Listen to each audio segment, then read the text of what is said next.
चार धाम यात्रा का अहम पड़ाव यमुनोत्री धाम। हर साल लाखों श्रद्धालु यहां पहुंचकर आस्था की डुबकी लगाते हैं, लेकिन इस बार रास्ते की हालत बेहद खस्ताहाल है। जंगल चट्टी, बानस, फूल चट्टी और कृष्ण चट्टी में सड़क मार्ग बंद है। कई जगह पहाड़ी से मलबा और बोल्टर लगातार गिर रहे हैं, जिससे सड़क खुलने का काम और चुनौतीपूर्ण बन गया है। जिला अधिकारी ने रविवार को प्रभावित इलाकों का निरीक्षण किया।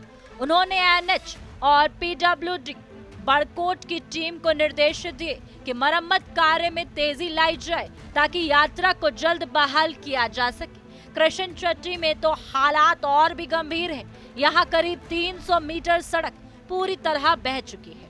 विभागीय अधिकारियों के मुताबिक इस हिस्से को दुरुस्त करने में कम से कम 1 सप्ताह का समय लगेगा। प्रशासन ने योजना बनाई है कि यदि आज रास्ता कृष्ण चट्टी तक सुचारू हो जाता है तो श्रद्धालुओं को वहां से पैदल या फिर घोड़े खच्चर के माध्यम से यमुनोत्री भेजा जाएगा।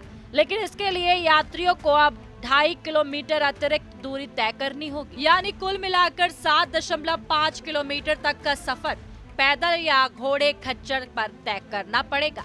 हालांकि मुश्किलें यही खत्म नहीं होती। उत्तरकाशी में पिछले कई घंटों से लगातार बारिश हो रही। रुक रुक कर हो रही भारी बारिश के कारण भूस्खलन की आशंका और बढ़ गई है। ऐसे में प्रशासन के सामने सबसे बड़ी चुनौती यात्रियों की सुरक्षा सुनिश्चित करना है। गंगोत्री धाम की यात्रा पहले ही शुरू हो चुकी है और वहां श्रद्धालुओं का जत्था लगातार पहुंच रहा है। लेकिन यमुनोत्री धाम के बंद होने से न सिर्फ श्रद्धालुओं को परेशानी हो रही है, बल्कि स्थानीय व्यापारी और होटल कारोबारी भी प्रभावित हैं। उनका कहना है कि यात्रा बंद होने से उनका व्यापार ठप हो गया है और रोजगार पर संकट मंडरा रहा है। आज यमुनोत्री रूट पे हम लोगों ने एनएच होटल एसोसिएशन और सारे विभागों ने जो संबंधित विभाग हैं निरीक्षण किया है और जैसी उम्मीद थी कि यहाँ पे रास्ता हम लोग सुचारू कर पाएंगे। यमुनोत्री यात्रा रूट का 23 अगस्त से जो बंद है अभी भी, आज भी मैं काम देख रहा हूँ, चल रहा है इसमें। और 4 जगहों पे रूट ब्लॉक होने की वजह से और थोड़ा मिट्टी गीली होने की वजह से और पत्थरों का स्लाइडिंग की वजह से आज तो इसको सुचारू कर पाना संभव नहीं लग रहा है।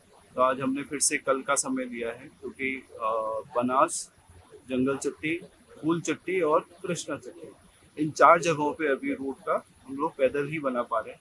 तो बहुत अधिक संभव होगा तो कल फिर एक और अपडेट लेके हम लोग पैदल कृष्णा चट्टी से, अगर संभव हुआ तो, मौसम ने साथ दिया, बहुत सामान्य रही स्थितियाँ, तो हम लोग कृष्णा चट्टी से प्रारंभ करने के बारे में पैदल सोच सकते हैं। जिलाधिकारी का दावा है कि प्रशासन हर संभव प्रयास कर रहा है, लेकिन मौसम की बेरुखी और पहाड़ों का जोखिम यात्रा बहाली में सबसे बड़ा रोड़ा है। श्रद्धालु इंतजार में हैं कि कब मार्ग खुले और वो आस्था की यात्रा पूरी कर पाएं।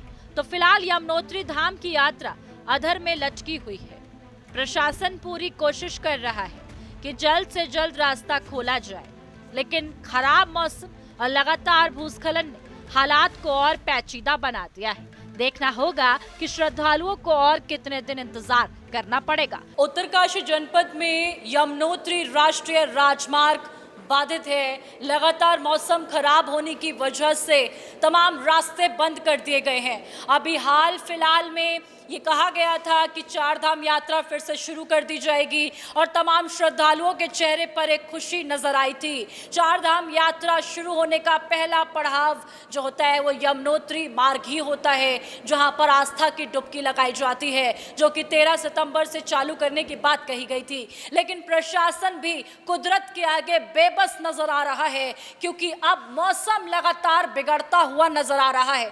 भूस्खलन की घटनाएं हो, चट्टानों का धड़कना हो या बारिश की संभावना हो, नदी नालों का उफान पर आना हो, ये तमाम ऐसी प्राकृतिक आपदा होती हैं जिसमें सरकार कोई भी रिस्क लेना नहीं चाहती और श्रद्धालुओं के चेहरे एक बार फिर उदास हो उठे हैं, क्योंकि अब इस यात्रा को फिर से रोक दिया गया है। तमाम मार्ग जो हैं वो बंद बंद कर दिए गए हैं प्राकृतिक आपदा को देखते हुए, खराब मौसम को देखते हुए। ऐसे में देखने वाली बात यह होगी कि कब तक मौसम साफ होता है और कब जाकर चार धाम यात्रा शुरू होती है और श्रद्धालुओं के चेहरे पर वापस खुशी की लहर दौड़ती है। कैमरा पर्सन उज्जवल के साथ मैं स्वाति सिंह, टीवी 100 नोएडा।